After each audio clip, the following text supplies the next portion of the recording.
dice prima che venga licenziato il primo Statuto del Veneto, questa autonomia da noi chiaramente rivendicata.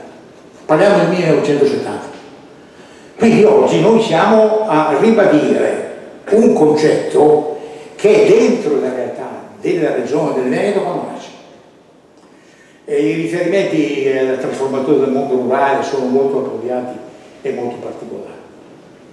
Da allora il Veneto cresce moltissimo, diventa una regione importante da un punto di vista prevalentemente economico, fortunatamente ha anche dei ministri, dei parlamentari che a Roma ne sanno difendere, e però poi cambia tutto.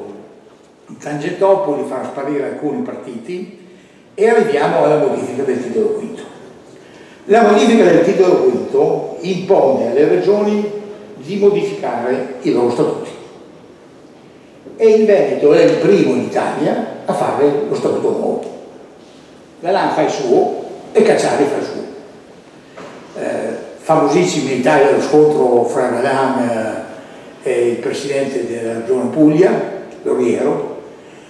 Tutti e due i statuti però, tutti e due, uno firmato da Galan, uno da Cacciari, da Galan da solo, ma da Cacciari insieme alla parte di tutta la sinistra, iniziano il Veneto è regione autonoma. Questo dice Galan. Quello che dice Cacciari, il Veneto è regione autonoma.